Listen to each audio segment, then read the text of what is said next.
నజరేతు ప్రార్థన మందిరం పెద్ద హాలుగుడమునకు స్వాగతం సుస్వాగతము. ఈరోజు మనం 2020 సంవత్సరంలోనికి అడుగుపెట్టాం. ప్రతి విత్తనము పచ్చని మొక్కగా మారే ముందు కొంతకాలము భూమి అడుగున చీకటి నిశ్శబ్దంగా గడపాలి. మన జీవితాల్లో కూడా గత ఏడాది 2020 సంవత్సరము కొన్ని ప్రయత్నాలు, ప్రార్థన భూమిలో పాతిపెట్టిన విత్తనంలాగే ఉండిపోయి ఉండవచ్చు.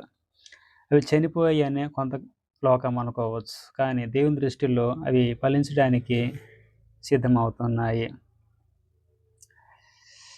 చీకటి సమయము అంతం కాదు, అది ఆరంభము.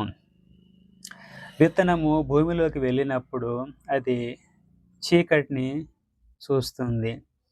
మన జీవితంలో కూడా అనారోగ్యము, ఆర్థిక ఇబ్బందులు లేదా ఒంటరితనం అనే చీకటి ఆవరించినప్పుడు దేవుడు మనల్ని వదిలేశాడా అని అనుకుంటాం.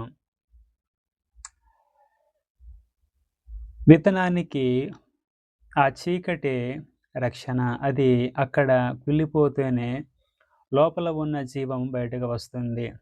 ఈ 2026 సంవత్సరంలో మీరు ఉన్న చీకటి పరిస్థితి మిమ్మల్ని బాధ పెట్టడానికి కాదు, మిమ్మల్ని కొత్తగా మొలకెత్తించడానికి దేవుడు సిద్ధం చేసిన సమయం కావచ్చు. నిశ్శబ్దంలో ఎదుగుదల, గ్రోత్ ఇన్ సైలెన్స్. విత్తనం భూమి అడుగున ఉన్నప్పుడు ఏ శబ్దము రాదు. ఎదుగుదల అనేది నిశ్శబ్దంగా జరుగుతుంది. మన ప్రార్థనలకు వెంటనే జవాబు రానప్పుడు దేవుడు మౌనంగా ఉన్నాడా అని మనం అనుకుంటాం, భయపడతాం, సందేహపడతాం. దేవుడు మౌనంగా ఉన్నాడంటే అర్థము ఆయన పనిచేయడం లేదని కాదు, ఆయన లోతుల్లో పనిచేస్తున్నాడు అని అర్థము. పైకి మొక్క కనిపించక ముందే కింద వేర్లు బలంగా పాతుకుంటాయి. గత 2025 సంవత్సరము మీ ప్రయత్నాలు కావచ్చు, మీ ప్రార్థనలు కావచ్చు, వాడికి జవాబు లేదని నిశ్శబ్దంగా ఉన్నారా? దేవుడు మీ విశ్వాసపు వేర్లను బలపరుస్తున్నాడు.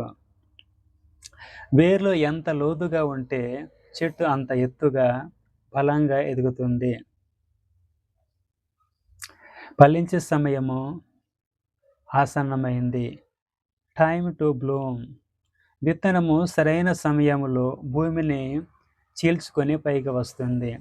అప్పుడు దాని అందము లోకానికి తెలుస్తుంది.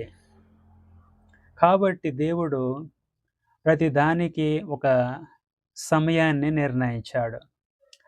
ఆ సమయము వచ్చినప్పుడు ఏ శక్తి ఆ విత్తనాన్ని భూమి లోపల ఆపలేదు.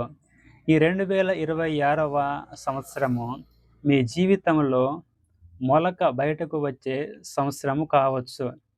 మీరు కన్నీళ్లతో విత్తిన ప్రార్థనలు, ప్రయత్నాలు ఇప్పుడు సంతోషంతో కోత కూసే సమయానికి చేరుకున్నాయి కావచ్చు. కాబట్టి మిత్రమా, స్నేహితుడా, ఫ్రెండ్స్, విత్తనము భూమిలో పడి తన ఉనికిని కోల్పోయినప్పుడే అది గొప్ప వృక్షంగా మారుతుంది. మీ పాత బాధలు, గతకాలపు అవమానాలు ఒక విత్తనంలా భూమిలో కలిసిపోయి ఉండవచ్చు. ఇప్పుడు దేవుడు మీ జీవితంలో ఒక నూతన జీవాన్ని, న్యూ లైఫ్ ఇవ్వబోతున్నాడు. కాబట్టి నిరీక్షణ కోల్పోవద్దు.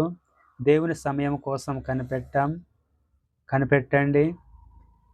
2026లో మీరు బహుగా ఫలించబోతున్నారు. అట్టి దేవుని మహాకృప మీకు తోడై ఉండునుగాక. Thank you friends. మరొక వీడితో మరలా కలుసుకుందాం.